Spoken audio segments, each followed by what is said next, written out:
Here we are with my friend Chuck. I hope I can say friend. We've been developing Absolutely. a friendship. Thank you, and that's been really exciting for me. What a fine mind um, you have, Chuck, and I can't wait to hear what you have to say today.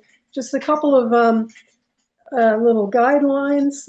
If you could please make sure you're on mute if you are not directly engaged in the conversation. That would be really great for those of us with auditory processing, so we don't hear a lot of extraneous sound. If we're going to let Chuck basically convey all the information involved in the session before Q&A. That's how we commonly do it, so that we don't go too far down the rabbit hole. But if you feel like you're really missing a piece of information, or you want to share something really, really important, please put it in the chat with the word read in front of it, so I'll know that it's something you want to communicate, and I will try to jump into the flow to make sure that gets in. And likewise, when we open up Q&A, if you would rather me read something, a question or comment, please again put read before, and I'll make sure that gets out. This is an Autistic Voices First space, so if you don't consider yourself neuroholographic or autistic or neurodivergent in whatever way, you are most welcome, but please leave the floor to those of us who need this rare cultural space. We are always warm and supportive of each other, and that's what I love about this group. So we'll keep it friendly. And with that, I'll hand it over to Chuck. Well, thank you, Dawn. It is such a pleasure to be here. I'm going to go ahead and jump in and share my PowerPoint right from the start. My timing is a little loose, so I'm hoping I can get through the slides in about 40 minutes or so. And then I can stay as late, Dawn, as you are willing to stay and continue conversation as necessary. So let me go ahead and share. Let's see. I am sharing what I need to share. Can everybody see my PowerPoint? Is that a yes? Yes. All right, thank you. And let me get to slideshow from the beginning. Okay, so my name is Chuck Hall. I am AUDHD or AUDHD. I always get myself tangled up in saying that. The ADHD portion is a little bit newer on my path than the autism.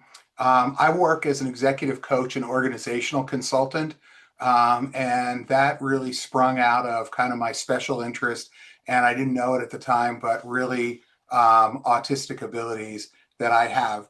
So our presentation today, our talk today, is going to be rooted in lived experience and learning. And I want to make it clear that all the information and perspectives that I'm going to share here are based on my lived experience, my education, training that I've had, my personal research, and my ongoing development of my thinking related to autism and CPTSD. And I also want to point out that this is not an academic presentation. I will leave that to the academics. I do try to focus on applying knowledge. So why autism and CPTSD? So there's a high co-occurrence of these two conditions. The statistics are really hard to come by. And the best statistic I could find comes from the National Autistic Society that says that autistic individuals are estimated between 32 and 45% co-occurrence with CPTSD. But I will say that that's a pretty big range, and I think it is probably bigger than that. And one question that keeps coming up to me is, do all autistic people have CPTSD? And then when I think about my own experience, I say, how can we not? Again, my own opinion, maybe not based in statistics, but what my gut tells me. So some of the topics we're going to talk about here can be a little difficult, And so self-care is always important. I always say if you need to turn off your camera, turn off your microphone, turn off your speaker, walk away for a minute, whatever you need to do to take care of yourself. Maybe you have some fidget toys or a pet in your lap or a blanket or anything. Please be sure to exercise self-care. I have made a point when I talk about my own trauma, I'm going to minimize details, but I want to give you enough information so maybe you can see connection points to your own life to further your understanding. But it is not my intention to activate anybody else's trauma, but I do want to share some of my story. So, if you are not familiar with this, I'm going to go ahead and teach this really quickly. This is something that has helped me tremendously, and I found this in social media early in my journey of understanding PTSD. And this is self-havening as taught by Dr. Kate Truitt, and her website and her books are in the resources that I've shared. So I'm going to just stop sharing for a minute and I'm going to show you how I do self-havening because these pictures may not be obvious to everyone. Okay, so the first part of self-havening is rubbing your hands together. And you can do this along with me if you want, but it's really kind of a great sensory experience and it helps trigger stuff in our brain that helps us feel more safe and secure. The second part of it is called the havening hug, which is you just kind of give yourself a hug and rub your shoulders. If you're really limber, maybe you can make your way all the way to your back, but just feel that touch and it's really reassuring. And then this is my favorite part, is we can take our hands and go across our forehead a couple of times and then down under our eyes and down our face. And this is just so resetting and soothing to me when I feel stressed. So you can find Dr. Kate Truitt's videos on YouTube, and I find it amazing. I've read 2 of her books. I don't know if she has more out, but she really has an amazing story, and she is so, so helpful in managing trauma. So let me go back to slides and keep going. Okay, so the 4 things I want to walk through, I want to give you a perspective on who I am. I want to talk about some definitions and my understanding of autism and CPTSD. I'm going to share a bit about my lived experiences of autism and CPTSD, and then I'm going to share my path for healing. And this is a path that I expect to be on for the rest of my life. And I think everybody has the ability to find their path and there is no speed limit or minimum speed. We're all on a journey of healing in this life. And I hope that maybe some of the things that I have done and I'm doing may resonate with others. So I'm not going to read all these things, but I'm 65, identified with both CPTSD and autism at 60. Been married for 36 years to my wife. I have 3 adult children, 3 dogs. My undergraduate degree is in journalism, which I think is interesting because one of the things that is a myth about autistic people is we can't communicate. I was a really great journalism student, did very well in that, worked in corporate communications. And one of my special interests is how people interact with each other and how organizations function. So it was natural for me to get a graduate degree in that, which has been very helpful in my career. Very successful in marketing and communications until I couldn't take the corporate world anymore. So I did what a lot of autistic people do. I started my own business in 2007. After getting my diagnosis of CPTSD, I started down the path of wanting to help other people. And so I did the certified peer specialist for mental health training in Georgia, passed the written test, passed the oral test, and have done my continuing education to continue to hold that credential. If you're not familiar with that program, it's really great. It's basically doesn't replace a therapist, but really a CPS serves as a buddy or guide to other people going through things, and it's all based on our lived experience. So this is my family growing up. I grew up in a little suburban Philadelphia town. I was the third of four children. My father had a 24-hour, 7-day a week towing and car repair business. And if that wasn't enough disrupting our lives, he was also the assistant fire chief and then the fire chief of our small town. So I grew up, which I didn't know at the time, but now I know is referred to a chaotic family environment because my father was always coming and going. This was the 1960s into 70s. There were no microwaves, or at least not readily available. So dad missed a lot of meals. They got reheated. My mom was not a great cook, so that made things a little even more chaotic. And my mom was a stay-at-home mother who periodically suffered from untreated mental illness.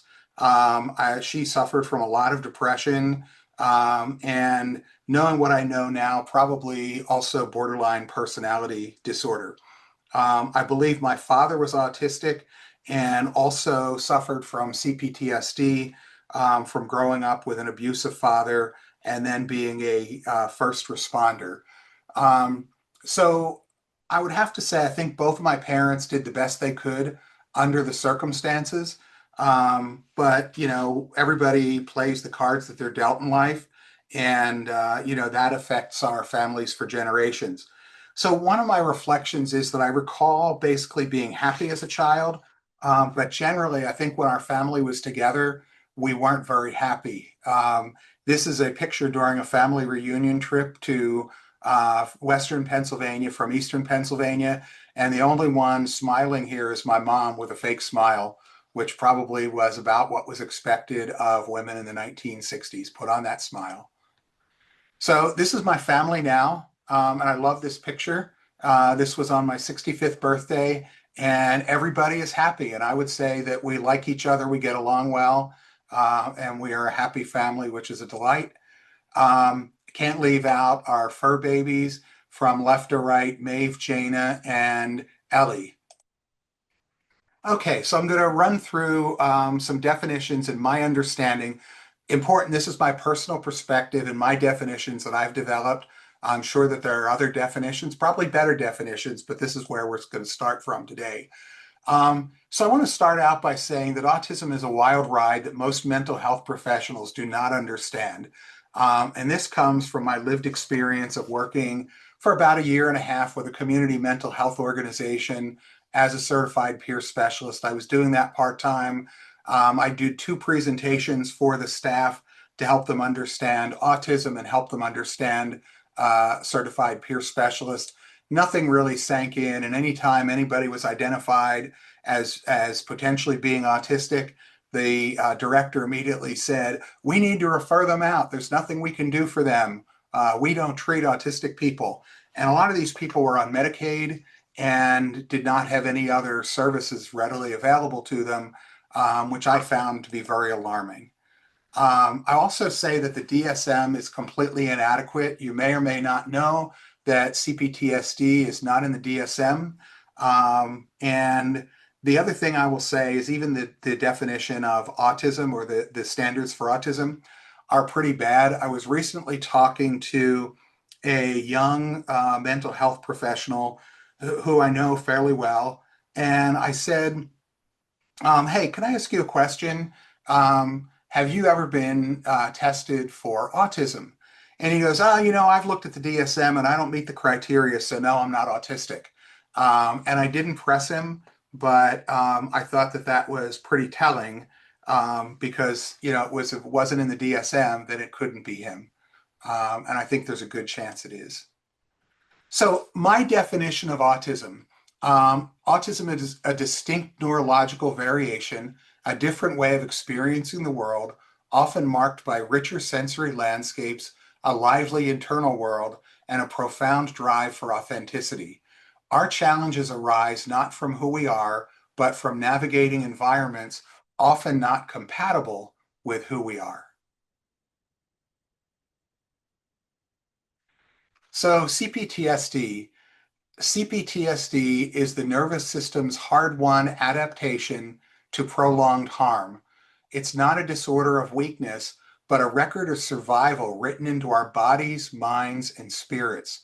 Survival strategies we've developed to help us endure things that should never have happened to us may limit our well-being and potential. And then finally, for those of us who are autistic and have CPTSD, to be autistic with CPTSD is to have a nervous system that experiences the world with extraordinary intensity while also carrying the weight of a world that has repeatedly punished us for it. The isolation and sensory issues often associated with autism can intensify traumatic experiences and increase the likelihood of developing CPTSD. So this comes from my certified peer specialist training, and it's really focused on the fact that we are survivors. So I like to say, if you are autistic and have CPTSD, you are a survivor, and kind of the mantra of the certified peer specialist movement is you are a walking miracle. And I truly believe that about all of us when we think about all we've endured and how we can thrive in this world despite our autism and also the things that have happened to us. So this is a picture of little me, little autistic me, with my older sister Beth. And I love this picture. I mean, I'm not even paying attention to the picture being taken. My sister surely is. And this is probably the photo that I have that probably most represents before the PTSD events started to happen to me. So let's look at when difficult things become traumatic. So if something happens to us and if we experience isolation, shame, or blame, it can be part of the PTSD cycle. When difficult things become traumatic, we have prolonged stress activation. Our memory can become fragmented and intrusive. We can start to develop avoidance patterns, and I know that was very true for me. And at an identity level, we start to believe things like I'm unsafe, I'm unworthy, people can't be trusted. And these for me really went to the level of limiting beliefs that I think I'll be working on for the rest of my life. One that I've made a lot of progress on was I actually really firmly believed for most of my life that I didn't deserve to be healthy. And that's been a challenge. So these beliefs, if we take them into our spirit, into the core of who we are, then they can sustain our PTSD symptoms long after something has happened to us. One of the things that is really important is PTSD is not just about what happened, it's about how the experience is processed. And just as an example, I watched a video of a police officer who went through a very difficult thing, and he was actually like really upset and crying. What was amazing was his sergeant came over to him, gave him a hug, told him that he was glad he was safe, and he told him, you know, you're going to go home to your family tonight. I'm glad you're okay. You know, we're going to take care of you. And just that level of empathy is one of the things that can help help keep something that is difficult from becoming a PTSD related event. So for those of us who've experienced isolation, shame, and blame, those amplify the effect of events that happen to us. So our nervous system can get trapped in survival mode. Trauma becomes part of our identity, and there isn't really a healthy resolution to what happened to us. All of the pain gets internalized. So things that can help with that are connection, validation, and meaning making. So in that case of the police officer, his sergeant telling him, this is a really difficult thing. I'm glad you're okay. You did the best you could under the circumstances, rather than him being drawn in to the traumatic event. So these are factors that can increase PTSD likelihood. I'm just going to, so I can keep moving, I'm not going to read these, but you can take a quick look at those and see where those may be relevant for you. Again, I'm not going to read this because I want to make sure that we have enough time to get through and have questions and answers, discussion at the end. But isolation, shame, blame, and when we have communication challenges, or there can be misinterpretation of social situations, or if we already have a higher baseline stress or ongoing trauma, all of these things, which happen to a lot of us as autistic people, can really intensify how events lead to CPTSD. So I'm going to walk you through some of my lived experiences. And again, this is the part where if you need to step away, turn off your camera, fidget, hug a pet or a stuffed animal, anything like that, because I am going to share some of my experiences, but I'm not going to go into tremendous detail with these. So this is a picture from the 1960s of my father's towing and car repair business. And so largely this was kind of ground zero for my PTSD. My mother being at home and not doing well mentally, wanted me out of the house as often as possible. So I ended up spending a lot of my childhood at my father's car repair business. And as you can imagine, it may not have been the safest, best environment for a child. My parents used to say as soon as I could stand, I was going out on towing calls with my father, where I would stand on the front seat of the tow truck and hold onto the dashboard of the truck. Of course, there were no seatbelts back then, and sometimes when you stopped quickly, you flew on the floor. And then in the car repair shop itself, there were a lot of dangerous things that led to me being injured. So I'm going to talk a little bit about my childhood trauma. Again, I want to make these touch points, and I hope that this is not harmful to anybody. It's not my intention. So being at my father's car repair shop, I ended up having 2 injuries as a child that required me to go to the emergency room, probably before age 5. Nobody in my family could quite remember, and that's the best recollection that I've been able to have.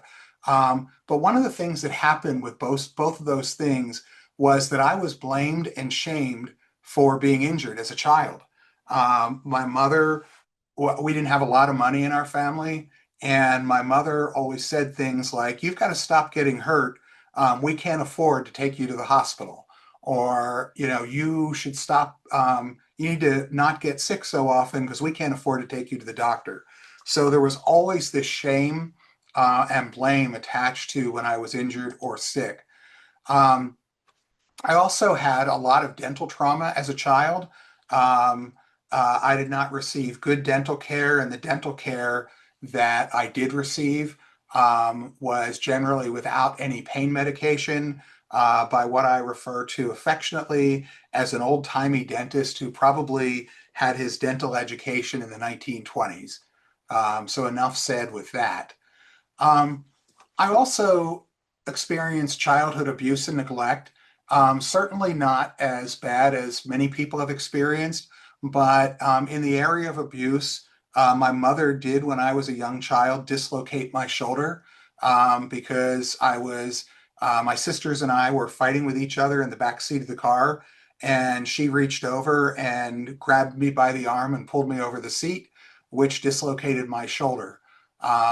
And then also like being left kind of free range in dangerous situations at my father's car repair shop, I would definitely classify as neglect. One of the biggest traumas of my childhood was my best friend as a little autistic boy was our family dog Pogo. And Pogo was born around 1953. And so probably about 1970, 71, I came home from school one day and found out that Pogo had been euthanized by my parents because he had cancer and was really suffering. But basically, my parents said to me that they had put him to sleep. And so that was just, I never got a chance to say goodbye. And that was just really unsettling for me as a child. And I already had social adjustment trauma from being in school, but now, like, the worst thing imaginable happened while I was in school. And so that made being at school even more difficult. I would say up through most of third grade, I cried at least half the days in school and cried inconsolably, sat off by myself, sometimes got sent to the nurse's office, where our wonderful school nurse was able to console me and then eventually could get me back to school or into class. But during this time, I actually believed that when my mother would get angry with me, that she was going to kill me, like I felt that my parents had done to our family dog, my best friend. Ultimately, I will say the thing that gave me most comfort was we went to the SPCA and adopted a new dog who became my new best friend. So I'm just going to touch on this. You may be familiar with this, but there is an adverse childhood experiences study, and there's a quiz that's online. My score on a good day can be like a 4. Most of the time, I score myself as a 5.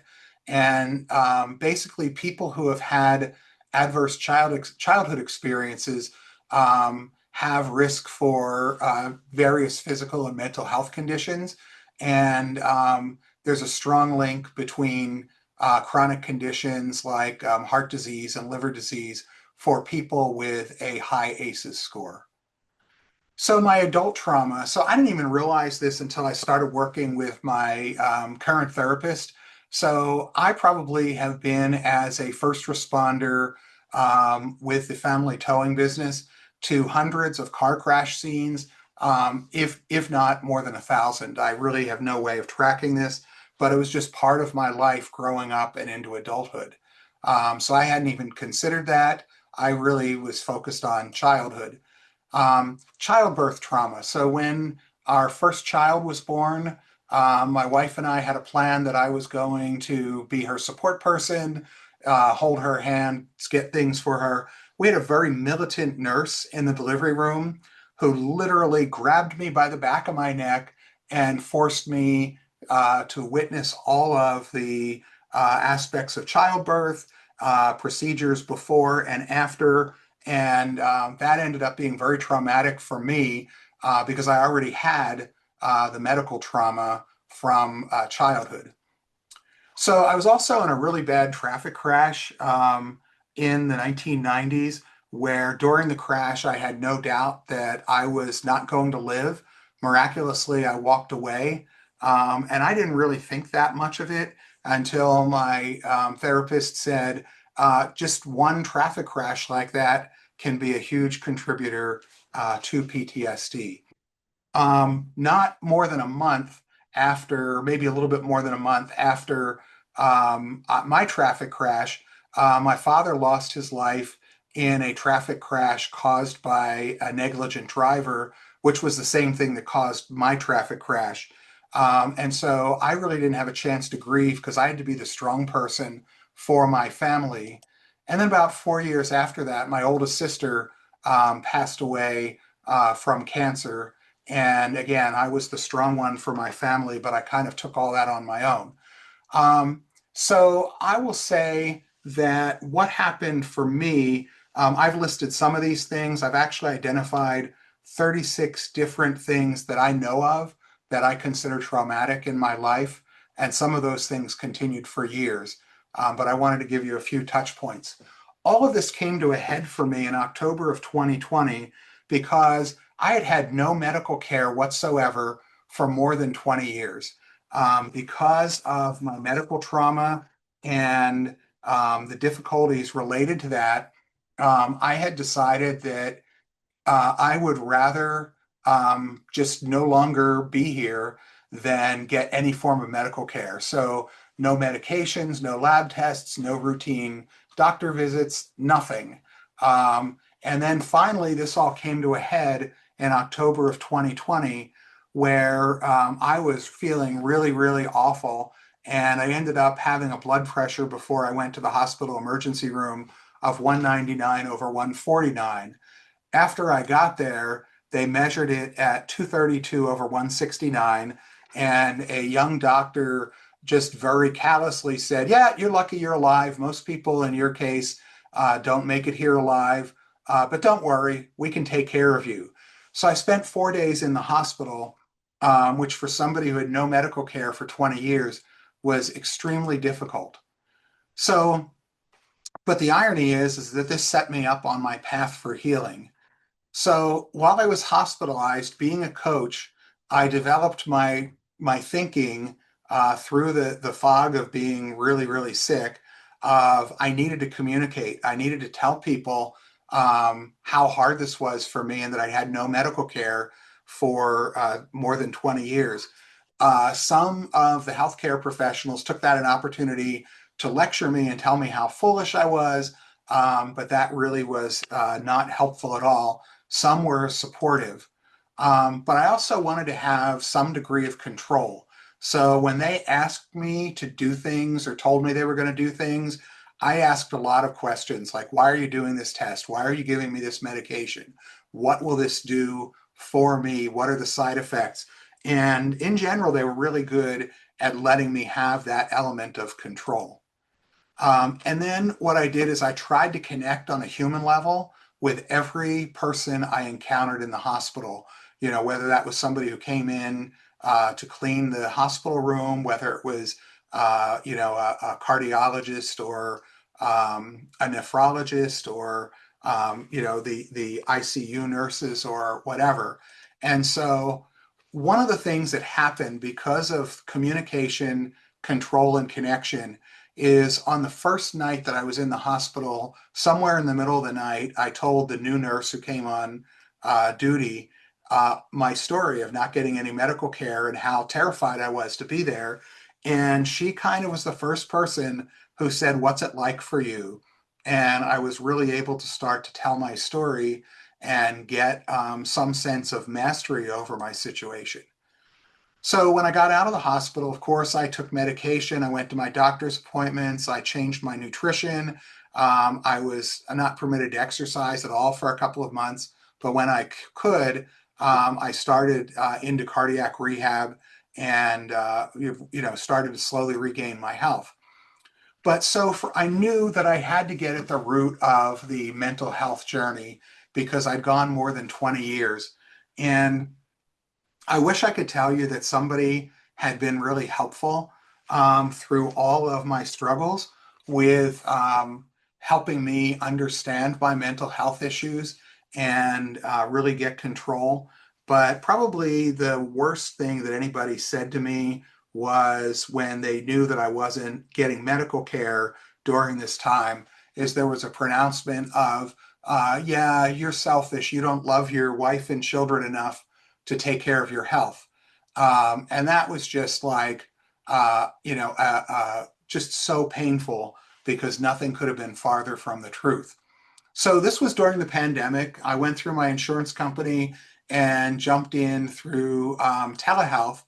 And the first, I wanted to have a doctor of psychology as the person who was going to assess what was going on with me and help me. The first doctor of psychology I consulted said that there was nothing wrong with me. You just need to make appointments, go to the doctors. You're no different than anybody else. Here's a book. I put a link in the chat. Here's a book. Read this book. And if you have any questions, schedule another appointment with me. Well, he was a total zero and he was gone. The second doctor of psychology, I found her to be somewhat helpful. One of the things she did was suggest that I write down one of the details of one of my difficult childhood experiences so that we could talk about it. And she diagnosed me with generalized anxiety disorder. Well, when I went back to her after that, I said, I created what I've labeled as my trauma list. And right now there are 28 items on it. But she never understood PTSD was what was going on for me. And then she ended up just totally ghosting me. She was no longer available when I tried to schedule an appointment, and I just had to go out and try to find somebody else, which I did. And as they say, the third time is a charm. The third person I worked with has been absolutely amazing, and I'm still working with him since 2021. And we meet about once a month, and it's been extremely helpful. So this is the initial work that we did together. So in our first meeting, he said, there's something going on here beyond generalized anxiety disorder. I do not believe you have generalized anxiety disorder at all. And I was pretty surprised because the other therapist I was working with was thoroughly convinced that that was what was going on, and she was helping me with that. He did ask in our first session, have you ever been tested for autism? And I said, no, it seems to be irrelevant to me. I just want to focus on all this medical stuff and be able to get healthy again. And so then in our next meeting, he came back, he said, I've done a lot of thinking and I think you have medical PTSD. And he shared an article and walked me through the research on that. And that was really kind of the largest chunk of my CPTSD is medically based. So after working with him for a while, I had some coaching clients who I felt were autistic, and I didn't feel qualified to help them. So I started looking for resources for them and found somebody through social media who recommended the Embrace Autism website, which many are probably familiar with. And I went and did the various self-tests on there, took those back to my therapist, and he said, congratulations, you are unequivocally autistic. And I said, well, don't I need to do some further testing? He goes, no, I've been working with you for months, and I've known since the first time we met that you are on the autism spectrum. And that was a huge breakthrough for me. And I said, do I need to do any further testing? And he goes, no, there's nothing any further testing would do. Each week I meet with you just further confirms that you are autistic. So that was really wonderful. Here are my initial mental health traits related to PTSD: hypervigilance, intrusive memories, self-isolation. I used to spend even more time alone than I do now. I'd occasionally have anxiety attacks and need to escape, and that might have been like at an event or at a business meeting or wherever, where I just have to get up and excuse myself to quote unquote go to the bathroom just to get a break from all the people. I've always had sleep disruptions, which I trace back to quote unquote my dog being put to sleep when I was a child. Um, I learned as a child because I was a very emotional autistic child. My father specifically, his German heritage, basically taught me that emotions are bad and you should suppress them because they only cause problems. And then I also found myself avoiding crowds, events, and also limiting my opportunities to do things.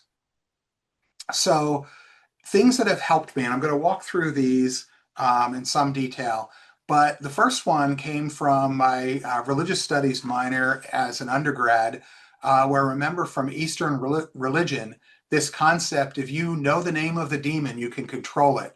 I jumped into a lot of knowledge trying to understand the biology of PTSD and how that affected.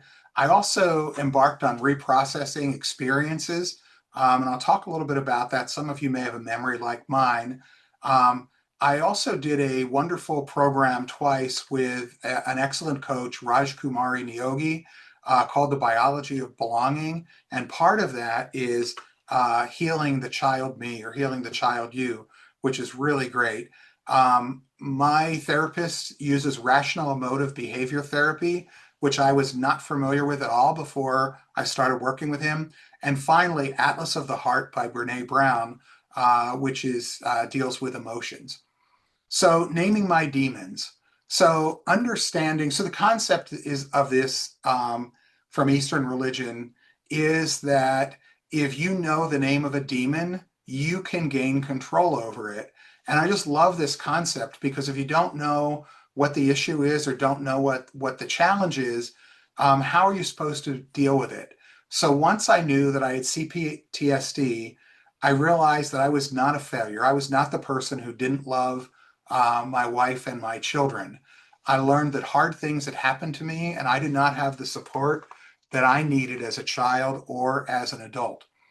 I also learned that autism is a condition from birth. It's at the root of who we are. And despite what we hear today from government officials and many of the so-called leaders in our society, we are not broken. It's our environment that makes it hard for us to thrive.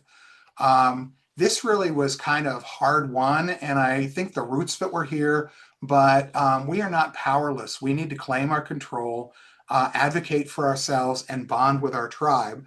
And I will just say that this group has been so, so helpful for me. Everybody is wonderful, supportive, insightful, caring, and I really consider all of you part of my tribe, and I'm so glad to be part of this tribe. And I even go so far as to say I'm proud to be autistic. I can't imagine not being. And if there were quote unquote a cure to take away my autistic traits tomorrow, I would not want that because there's so many positives that come out of being who I am. So I would say it's not easy, but we need to claim our space because it's essential to our well-being. So the biological knowledge that I came upon, just a few of the things, there's so many more, but these are some of the biological challenges we have as autistic people. These are some of the challenges that people with CPTSD have. And then if we look at all these together, it's a big bundle of challenges that we face.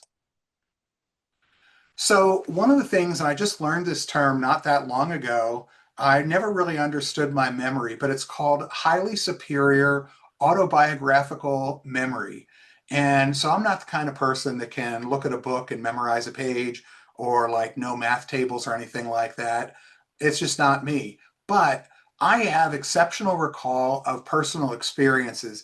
Many years ago in the business world, I had a boss who was just very weird and difficult to deal with, but she was arguing with me about like something that happened in a meeting. And I replayed what she said, what I said, what other people said, almost word for word. And she looked at me, she goes, at first I thought you were making it up, but the more I think about it, that's exactly what happened. And that's the way my memory works.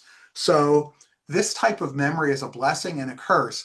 The downside is that difficult experiences always are recallable. I don't try to think about them all the time, but if I reprocess them, I'm able to understand them more. And one of the things that's been really great is to be able to, again, the flip side of the coin, I can relive them and attempt to heal those difficult experiences. And now that I'm older, wiser, more informed, I am able to understand the things that I was blamed for and shamed for were not my fault, and I shouldn't feel shame and blame. They were just things that were. Child healing was really great, and Raj Kumari led us through a meditation. And if you've ever done anything like this, you know how powerful it can be. If you have not done it and you're interested, I would definitely seek it out. But the path is basically envision the younger you at a specific age. Think about something you needed that you didn't get. In my case, I have a very strong memory of as a young child, probably one of my earliest memories, crying and crying and crying in my crib and nobody coming to soothe me. Um, so in this, you face your younger self, you assure them that you are an adult now and you can take care of the younger you and give them what they need or give you what you need. Um, You also tell the younger you that you are sorry that they had to go through so much, and then thank you for doing what needed to be done to survive that got you to today. Um, and also tell the younger you that you are proud of them, proud of you for all you've been through. And finally, hug and hold yourself. And this was amazing. Both times I did this, I felt such a sense of relief. Rational emotive behavior therapy, this cannot replace full knowledge on it, but basically it's understanding the ABCs of it are there was an activating event. Something happened and it was difficult. So you created a belief about it. It's what you told yourself. There may be a rational belief that is based in objectivity. There may be an irrational belief that you held yourself to a higher level. So, for instance, for me, when my mother told me I had to stop getting hurt because the family couldn't afford it, I believed that I, as a young child, had the ability to keep myself from being hurt in a dangerous environment. And then finally, um, think about the consequences. Um, your irrational beliefs produce unhealthy emotions and harm you. The rational beliefs can help you be healthier. And one of the things that I love about this approach to therapy is that the therapist doesn't just sit back and say, "Oh, that's interesting. Tell me more." If you say something that is just so unrealistic, like me, I mean, I literally said, like, I should have known better not to do the things as a child that got me hurt at my father's car repair shop. Um, my therapist, I have a great relationship, is he said, "Stop for a minute. How crazy does that sound? Would you blame any child for getting injured in that environment?" And I was like, "No." And he's like, "Well, why would you blame yourself?" So that active disputation is really helpful. And then also thinking about for myself what emotions are healthy and unhealthy. So Atlas of the Heart by Brene Brown has been an amazing book for me. If you think about my emotional suppression, I actually went back and used this as a way of studying emotions and then trying to identify those in myself. So the book is great, and there's also an HBO Max series where she talks about the book live with an audience and processes it. But the book identifies 87 emotions and experiences that define the human condition. It gives definitions of emotions, and for me, being emotionally suppressed, it was really good to be able to say, "Oh, that's the emotion that I'm feeling." She also covers a lot of ground on understanding shame, vulnerability, empathy, and courage. And what I like about the HBO Max series is that it's real people exploring and living their emotions as they have a discussion with Brene Brown. So finally, and I'm a little bit longer than I expected, but at the outward end of it, one of the things that I've just developed in the last few weeks is I'm finally sleeping better for the first time since childhood. And what I did was I crafted this little saying that I say at night before I fall asleep.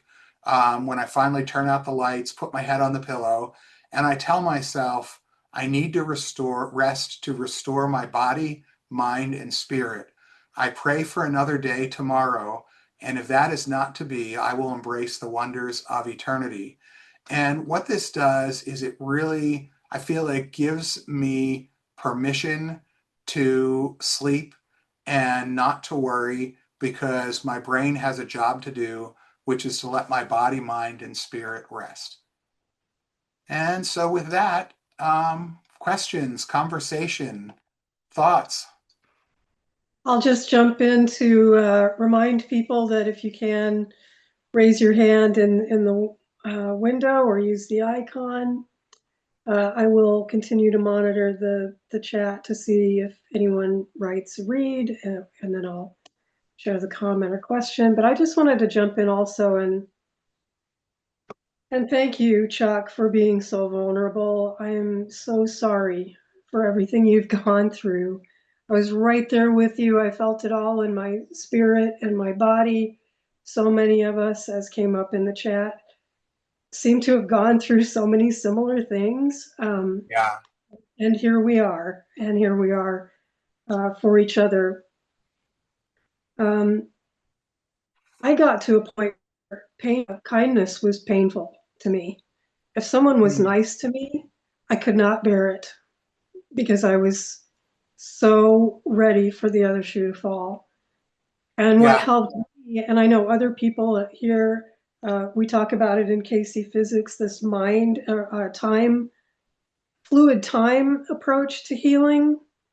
And I know so many of us in our group have actually seemed to survive by feeling the future, that we knew we Mm. were going, that things were reaching back to support and heal and save us. So I think that's really amazing. Don't want to Thank take you, up Don. too much. Oh, you're so welcome, Chuck. Again, thank you.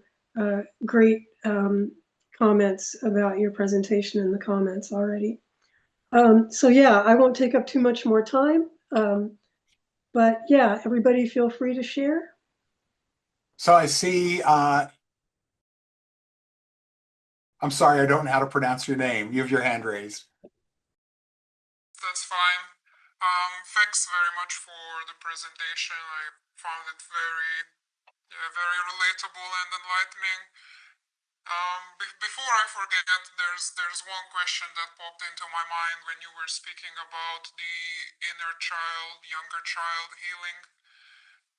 So for me personally, when I try this exercise in therapy, I'm just basically finding that my inner child does not really trust the adult self, if that makes sense. Just because I guess a lot of the experiences as an adult have made me feel quite powerless as well, similarly to being a child. So, just in terms of making friends or obtaining resources or keeping jobs. So yeah, in general, I was wondering if you have any comments about that, and sort of making peace with that, that you don't feel that your adult self can really soothe and reassure your younger self. Yeah. So first of all, I really applaud your courage to try that because when I I did it remotely via Zoom alone, and it was a very emotional experience. I don't know that I would have been able to do that as comfortably in the physical presence of another person. Um, One of the things, and this is coming from my perspective as a coach, most people, most of us, and myself included, don't really understand how wonderful we are and don't really see our strengths. Um, and so I would encourage you to go back to the part that I mentioned where you are a walking miracle. You know, you have survived the things that you've been through up until now.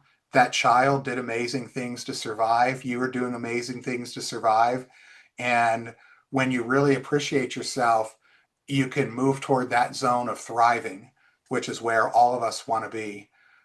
So if there's some way that you are able to, with a friend, a family member, a professional, maybe your own kind of audit, sit down and write what are the things that are your like really great and wonderful qualities. And don't think about the external judgments that other people may have put upon you. I mean, some of the things are brutal. I mean, the fact that somebody who I know and trusted had the audacity to tell me I didn't love my wife and children. I mean, what a horrible thing to say to somebody. But I knew it wasn't true, but it still hurt. Thank you. So I hope that helps. Mm, thank you. You're welcome. Someone in the chat was asking for you to expound on burnout, autistic burnout, and how it's far more difficult to keep it together or cope Yeah. with CPTSD and autistic burnout. I mean, yeah, what a Yeah. terrible vicious cycle. Yeah, so I am not an expert on that at all. Um, and I have not experienced any form of burnout probably since my kids were little. Um, and so I can't relate to that now as understanding my autism and my CPTSD. From talking with others, it is a wicked problem. One of the things that I last year, by the way, if this is close to anybody, there is a really pretty good and very affordable conference in Chattanooga, Tennessee. I think it's in September. I went last year. It's called the Chattanooga Autism Conference. And I think it's like only $70 to attend the whole day conference, which is really a great rate and includes, coffee and lunch and everything. But anyway, I attended a session there, and the psychologist who specializes in autistic burnout, it was not, it was not what I wanted to hear. His advice was that it takes people twice as long to get out of autistic burnout as you have been in it. And that you have to give yourself the grace and the patience to work through it because it is very difficult. Um, and I've shared that with other people who have said, "Oh, I've been pressing myself too hard to get out of it." One of the things when I started in my mental health journey, and this kind of relates to this, is I was beating myself up because I wasn't achieving my self-care schedule. So, so I took that to my therapist, and he said, "How are things going with self-care?" And I said, "Doing awful. I'm not meditating enough. I'm not meditating long enough. I'm having difficulty." And he goes, "Wait, have you turned this into like a type A personality contest for yourself?" And I think that's part of what we do with ourselves is we just make it harder on ourselves than we need to. Um, but I would say I believe that getting a professional guide for autistic burnout is really important. And I think it's really, I'm very fortunate that I only had to go through two mental health professionals before I found a gem in the third, because I've talked to people who've had many, many failed experiences of getting the support that they need. I'll do a quick plug for Carol Jean Whittington, who is one of our contributors at CASY, who is autistic and specializes in autistic burnout. She has a lot of free resources on her site, and yeah, she helped me tremendously. That's great. So, and please correct me if I didn't pronounce your name right. You have your hand up. No, that's great. Thanks, Chuck. I had my video off because I'm not sure about my network. Um, so thanks for that. I joined a bit late, but wow, there was a lot there. But I wanted to sort of loop back to something you said at the start, and then something that you said around your coping strategy when you were hospitalized. And I just saw some parallels, and then I'll tell you what I find as a sort of a struggle, if that makes sense. But I was just struck that you were saying that in CPTSD, what often starts as difficult and then becomes traumatic over time is the isolation, the shame, and the blame that then sort of circles and loops round and around and around, right? And 100% identify that with that, whether it's with family, friends, interpersonal relationships, work relationships, and what should I be able to do, and that becomes this crazy cycle. But I was really struck then by what you said in terms of when you were in hospital, that you had that strategy of communicating or communication with everyone, and then asking questions to create control, and then also, I think you called it trying to reach out and connect on a human level. Yes. And what I found so striking about you saying that was that I think I can relate to that in terms of as somebody who lives alone most of the time, and so possibly doesn't have to have that I'm being different, I'm withdrawing socially, I'm possibly getting into harder spaces, you know. I don't have that visible trigger, but I am very much aware that sometimes the isolation aspect of the catalysts becomes so high that I feel the need to increase the communicating with people part. And so I think my question then becomes is almost like I'm on a bit of a seesaw where I've become so isolated that I completely try and swing back with connection, but not actually sure how to read the signs of hold on, you're going too far in either one of the two. And so it was just to ask, what have you found helpful? Is there anything that you find helpful to just kind of read those signs a little bit? Thanks. Yeah, so that's really great. Are you familiar with Martin Seligman's positive psychology PERMA structure? So really great resource. I'm teaching a class right now in positive psychology, but the hopefully I'll get these right. But PERMA stands for positive emotions, engagement, relationships, meaning, and accomplishment. And so one of the things yesterday I just taught the M or no the R, sorry, the relationships. And one of the things that the research shows is that as human beings, we need relationships. We need some level of connection. And it's going to vary for each of us whether we need a lot of connection or a little bit of connection. And so, what I try to do for me, I skew towards needing a lower level of connection.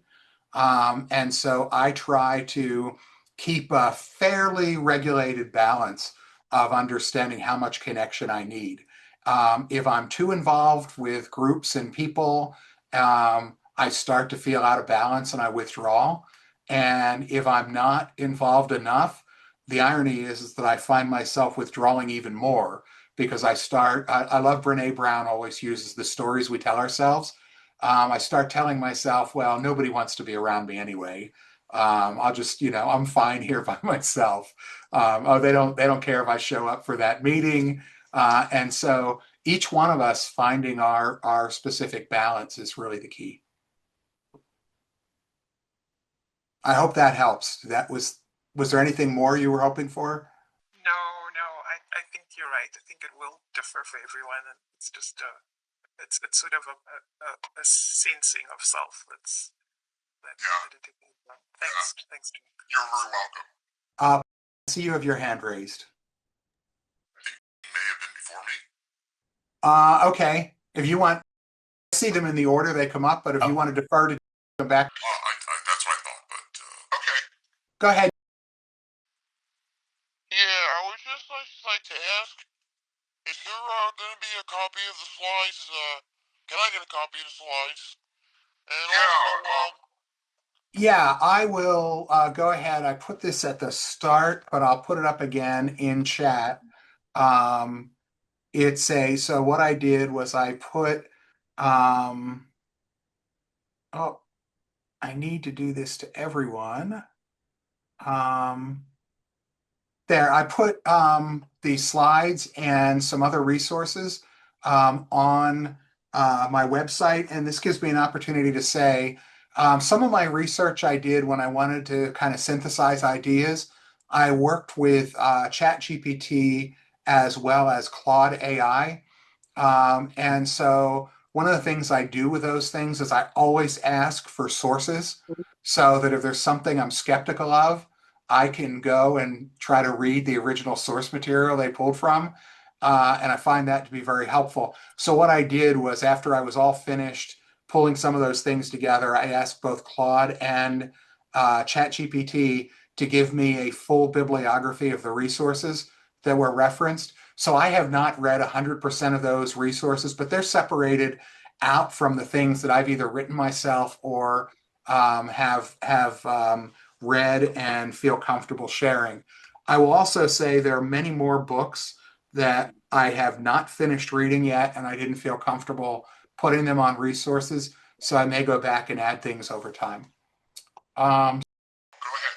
Thank you much. First of all, Chuck, thank you so very much for your well-structured, organized, and thoughtful and informational, rich, etc. presentation. Gratitude, appreciation for that, and also for facilitating Dawn. Thank you. A question you did mention, either by name or by sort of substance, variety of different types of therapy or approaches. I've tried a couple, several of them myself, even for extended periods of time. I think we had overlap with IFS, which is Internal Family Systems, REBT, Rational Behavioral Therapy, and EMDR, among others. My question is, very rarely are we going to find a practitioner who either practices or has sufficient knowledge in, well, one or even more than one of these. So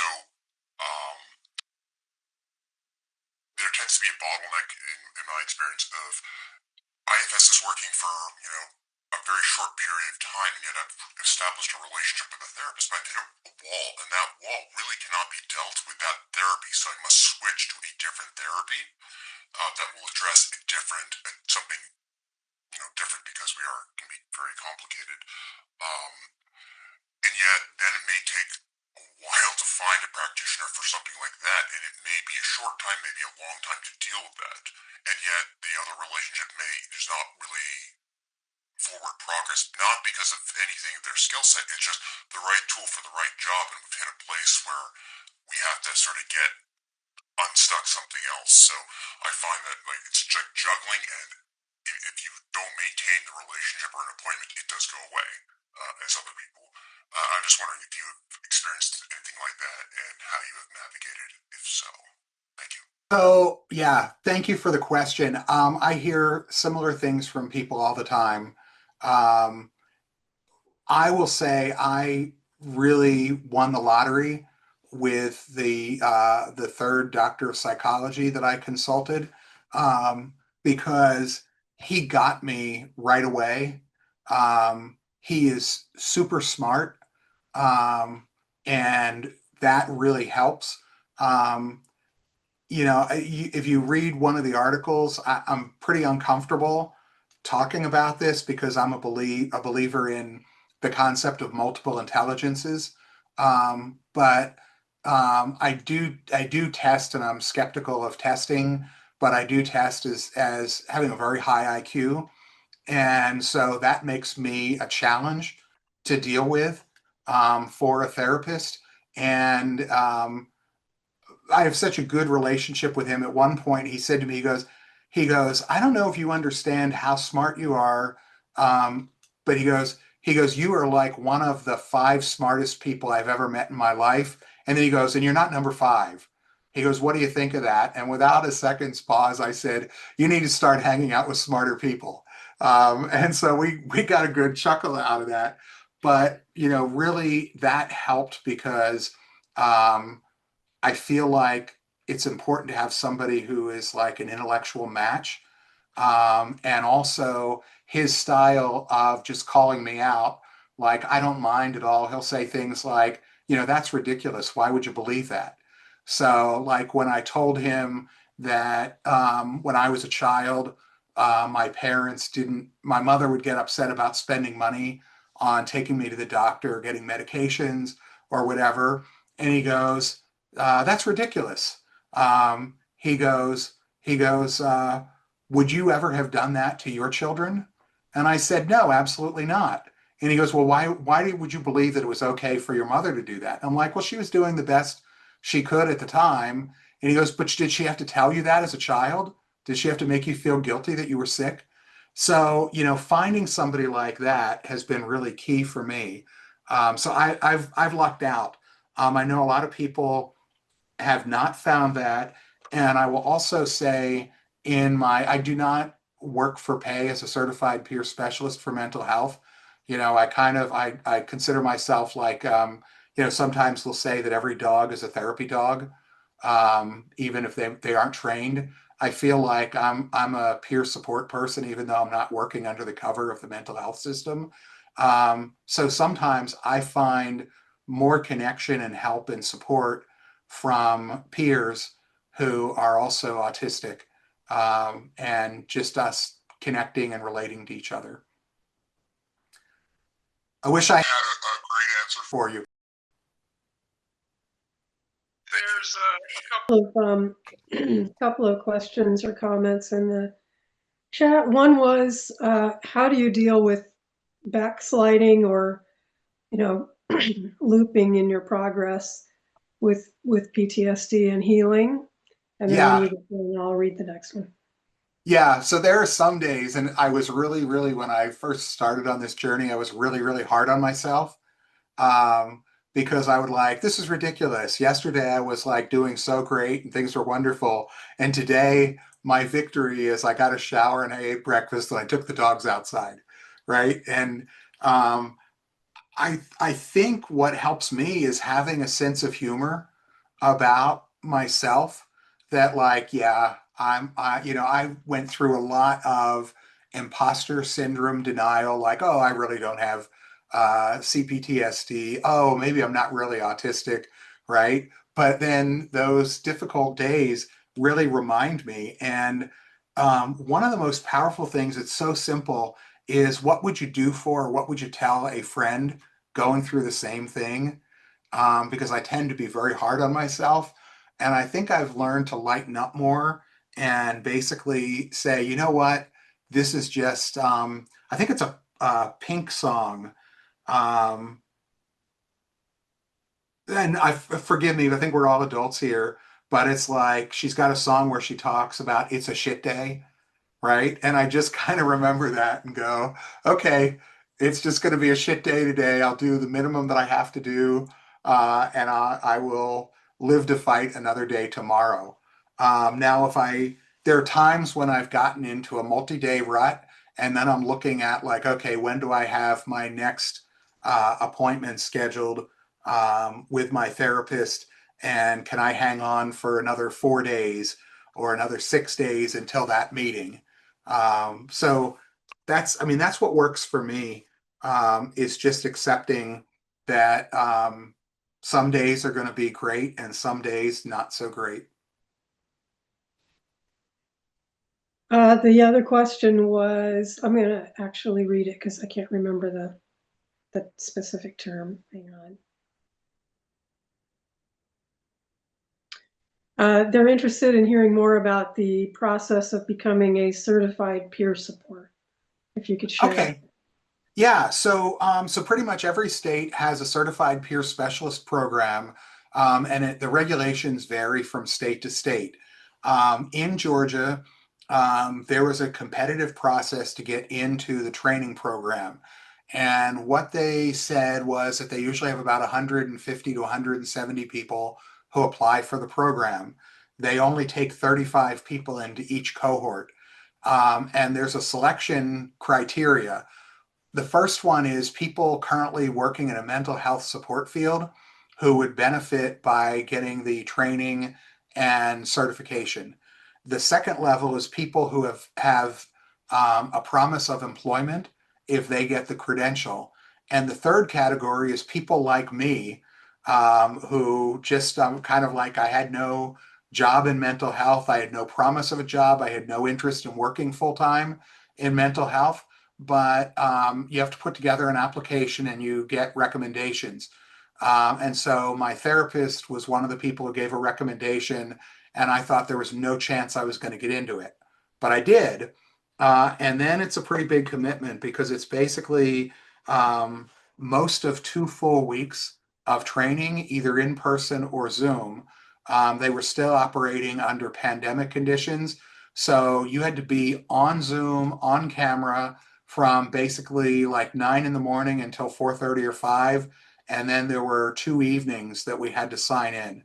After you do that, then you sit for a written exam, and then you go from the written exam right into a panel oral exam with 3 professionals. And what was really interesting is I took a tablet with me, and when I met each of those 3 people, I wrote down their names. And then they informed me, you're not allowed to write anything down or take any notes during this oral exam. So you have to put that away. And so, being the autistic person I am, I said, okay, well, I'm autistic. I have difficulty remembering people's names. So, all I've written on my paper is your names, and I've drawn a little map of where you're at so that I can address you by name and not forget who you are. And they were really taken aback, and they were like, okay, well, we'll allow you to have that piece of paper, but if you could pull that out and close your notebook. So it's a pretty serious thing. And then there are 12 hours in Georgia of continuing education required each year. And someone asked if you could talk a little bit about the overlap of CPTSD and identification as autistic, because they're rarely mutually exclusive. Yeah. Yes, that's a really interesting thing. And so sometimes I am trying to figure out, do I feel this way? Do I believe this? Am I acting this way because of autism or CPTSD? And again, my therapist has been really good. He said, does it matter? And when I went to him and said, I think I am ADHD, I've done a quiz, and I'm like right there at the cusp of, the whatever the numbers were. Well, I might have been like 29 and 30 was the number. And he was like, doesn't matter. If you think you are, you are. If you don't think you are, you're not. Just, deal with what's coming up and process it and work on it. And that's been really helpful to me because, like, the thinking part of me wants to separate everything out and have it in like neat little chunks of like, okay, this is CPTSD, this is autism, this is ADHD, this is something else. And it's really hard to separate it. The analogy I think about it is when you put like all the ingredients together, you get mayonnaise and you can't separate them again. And that's kind of what it's like for me. It's just it kind of all blends. If you know of any, are there tests, not necessarily to make a hard line distinction between, but actually just more of a personal mapping experience? Yeah, so I really appreciate the tests at embrace-autism.com.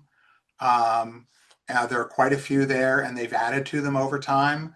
I also, as a coach, utilize a psychometric instrument that identifies people's strengths. It is not readily available on the market.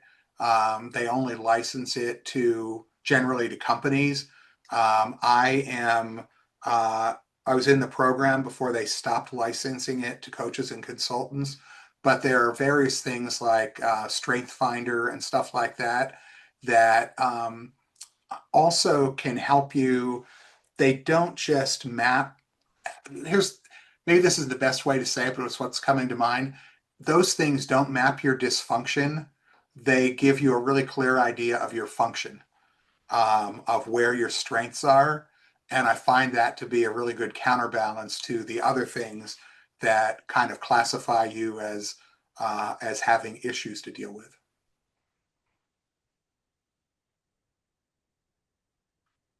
So I see you have your hand up again. Ever so quickly, coming back to a question as something you would, where is it here? Something about like you were acknowledging some days are not very good, you run into challenges and so forth.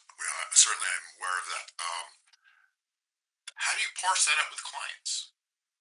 When it's hard to show up. I mean, is it that you must have? For me, I have very few, so it has to be a very intimate type of very clear relationship that they're understanding. I can provide significant value, but it may not arrive on the day that they want, like on demand. I was just wondering how do you feel that?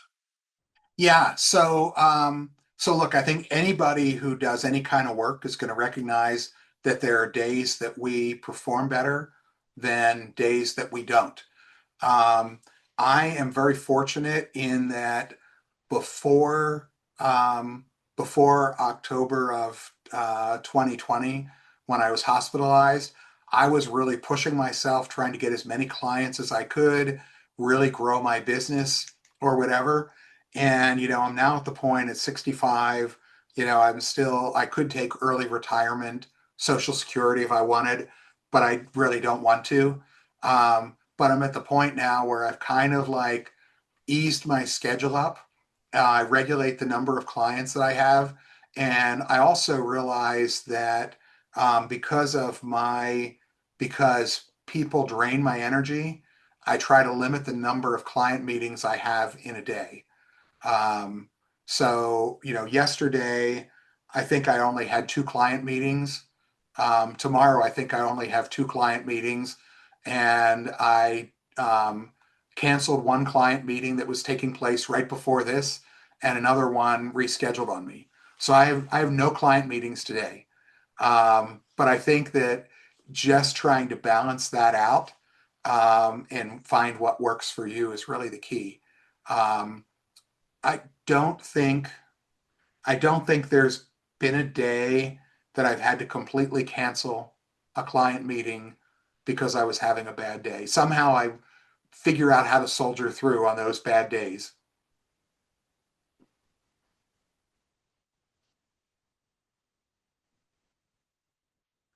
Great. We are at 22 after the hour.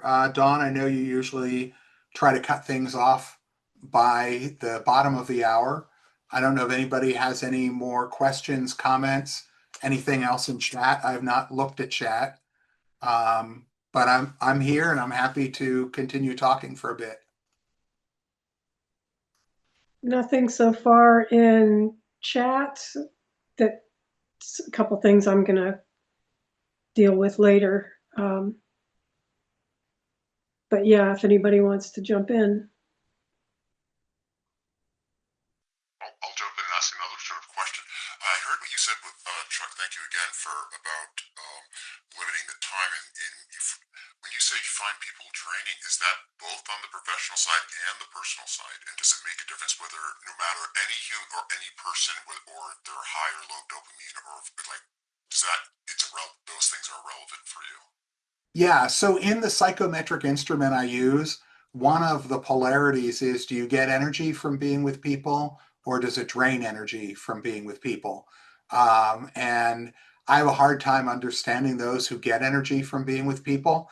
I have, some of my clients are executives who just thrive on that, and that's what they really love. But I'm the opposite. And so, also coming from Seligman's PERMA model in relationships, there are different. I really like some of the things that I've read, not just from Seligman, but other people in the positive psychology realm. Relationships that drain us less tend to have a mutuality in them and a trust. And an example I gave yesterday is I have a friend, we've known each other for probably um, and over time, he has evolved to anytime I talk with him, he just wants to dominate the conversation with his issues, asks very little about my well being, my family's well being, my life, or anything. And so I find that there's very low mutuality, and that type of conversation is very draining. In business, there's a concept that comes from um, one of the books of Dan Sullivan and Benjamin Hardy, where they talk about who's your who. And so professionals, we're often the who for our clients. But if you have a really good client relationship, they are your who also. So you get value out of working with them beyond compensation, but you're able to share ideas, stimulate thought, feel some sense of accomplishment just by meeting with them. And I have a couple of clients like that are just wonderful. And then a former client who and former and future client, they decided they didn't want to work with me anymore, and they keep coming back for little bites. And so we're meeting to see if they want to re-engage me, but they were very draining clients.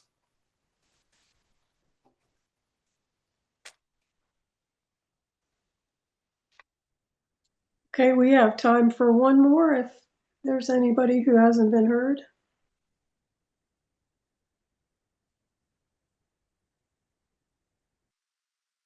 I have kind of a question if it's okay. Sure. Yeah, I just put in the chat that I lost friends because of my autism CPTSD. Has that ever happened to anybody else, or is that common?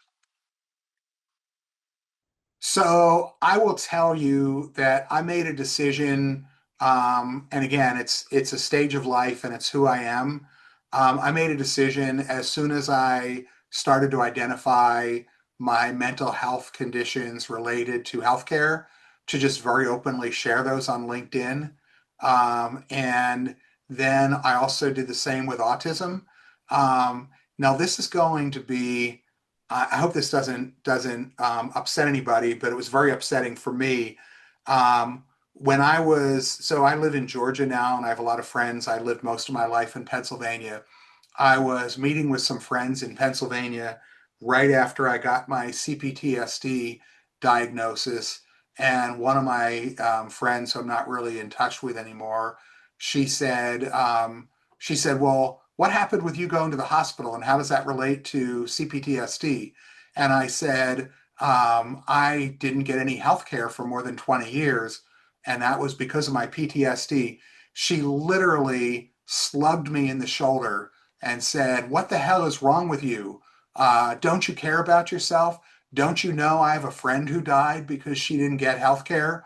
What's wrong with you?" And I said, "Hang on." I said, "If somebody has just shared with you that they've suffered from a mental health condition for 20 years, your reaction is to yell at them and strike them. Where's that coming from?" And then she started crying and she said, "Well, you don't understand what I've been through." And I said, "Well, I'm trying to share with you what I've been through." So that's the only friend I would say that I've lost because of this, because her comments continued and I just had to block her in social media and not be connected with her. Um, and then I also had a friend who, after I told him I was autistic, he goes, "Well, just so you know, this doesn't change anything. I still want to be your friend." And I was like, I'm shocked. I didn't think that that was a possible outcome of sharing something about my identity. So yeah, I feel bad when we lose these friendships or they become strained. But I also think we're probably better off not having those people in our lives and also seeking other connections that are going to have that mutuality and trust in them. Yeah, unlike Woody Allen, I don't want to belong anywhere that doesn't want me. Yes. I think that's how that goes. Yeah. And beautifully, it's brought me here to this community and running commentary in the chat about what a great space this is. And that's all up to everyone who participates with goodwill and open heart. So proud of what we have made here, this tribe. Yes, Chuck, this tribe for sure. Please go to our evil Facebook page, not the page that's evil, but Facebook, and scroll over to the events button. People, if you want to register, find out what's coming up in our sessions and register, and we have great conversations over there. There's also a Discord related to our group. Yeah, I think we have something coming up on Monday, so be sure to check out the events tab. And this has been amazing. Of course, we'll have you back to talk some more, Chuck. And thanks Don, again. Is there a Friday event, Unmasking the Mask? Yeah, yeah. Yeah, Yes, there is. yeah, I'm looking forward to that. Don, I also put my LinkedIn profile or connection in the chat. I'm always happy to connect with people. If anybody would like to connect and be able to help build our tribe. I just love being connected with autistic people. Perfect, perfect. Thank you so much. And yeah, don't hesitate to get a hold of us, me, Roger, Chuck. if you have further questions or comments. And thank you to everyone for participating today. Yeah, thank you everyone, and thank you, Dawn and Roger, for this opportunity to share. I love this community and I appreciate what you've built. Great, thank you so much. See you all soon. All right, be well, everyone.